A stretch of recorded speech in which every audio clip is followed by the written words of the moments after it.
have released new music in the form of this record. I think it's their 9th album, or 10th album, or 8th album. It's one of them. And guess what? Guess what? Guess what? Guess what?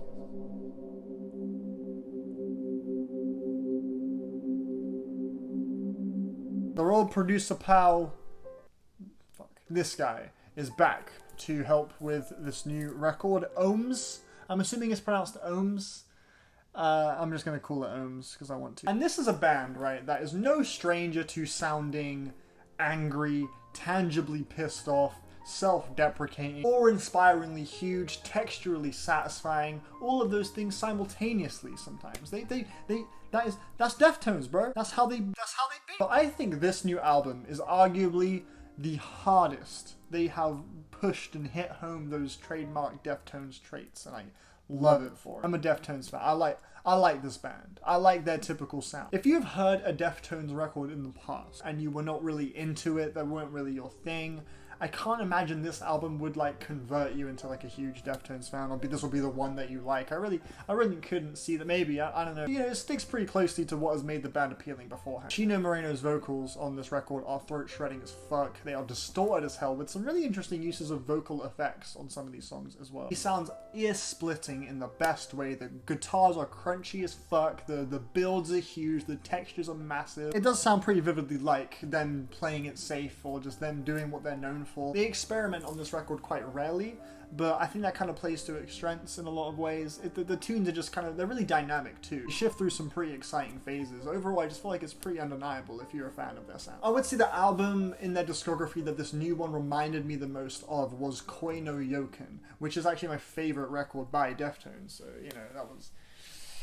I was destined to like this shit, basically. Right away, on the first track alone, I feel like this album was just telling me this is going to be emphasizing those huge, overwhelming textures that I think they're so fucking good when they really build like a gigantic riff and they really just explode 100%, holding nothing back. It's just like daunting just how huge their songs can get, and right away on the first track, Genesis, they give you that within the first minute. Chino is sounding particularly pissed off at himself on this album, battling with his own psyche quite a lot on this record. And that anguish is just so fucking tangible straight away, whilst Chino sounds like he's pushing his voice beyond its capacity, right, like on the first verse. An incredibly simple riff, just a couple notes, but it just hits so fucking hard. You wouldn't really want it to be anything more complex. The only tracks that I felt like to where the familiarity of their sound was like an issue for me was on the tracks Headless and Ceremony. But even on those tracks, when it does feel like they're kind of punching beneath their weight a little bit, it's hard to deny the sheer passion that's gone into the performances. The song Urantia sounds like it's soundtracking some massive battle in like a sci-fi epic or something. The way the soft melodies on this track eerily contrast the pummeling riffs, I think it's a really nice balance. Radiancy has these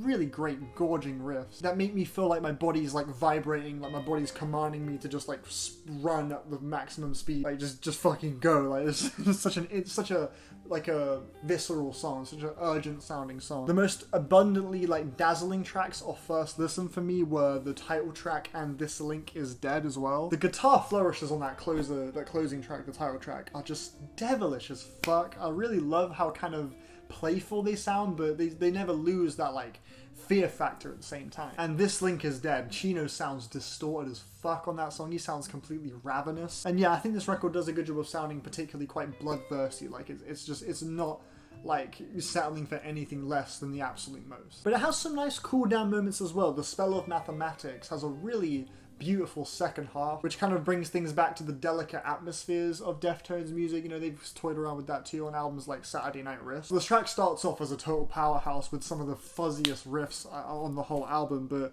yeah, and then it just kind of just stops for a little bit and just starts to embrace this really gorgeous aimlessness that nicely segues into the next track, Pompeji.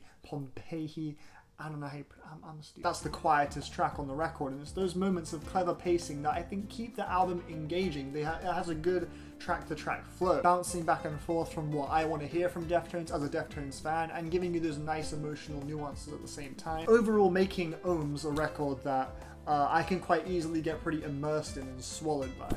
So for that reason, I ended up having an incredibly good time with this record. I'm gonna go...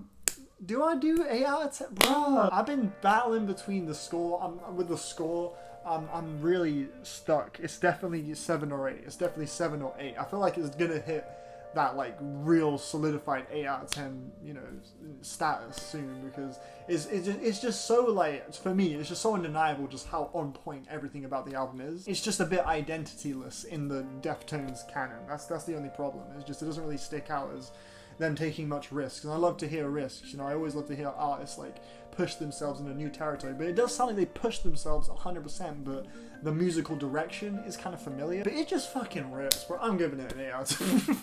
I don't give a shit. I'm gonna give it an 8. I think this album's dope as fuck. The only tracks I don't love are, yeah, Ceremony, and Headless. You know, every other track I think is really dope. Error as well has so many fucking awesome phases to it too. It's produced immaculately, it's performed passionately, and it's my favorite album from last week. Was it last week or the week before that? You know, the week when all those albums came out. This was the one for me that was the winner of that week. Wicked record, bro. Yeah, I'm gonna go 8. I feel like in my heart that's how I feel. So thank you for watching my video. I really appreciate you giving my channel the time. As always, you guys are the best. I love you. Go listen to this fucking Deftones album. It's beautiful. Yeah, there you go. Those are my thoughts. That's everything I gotta say. Thank you so much for watching. I'll see you on the next video.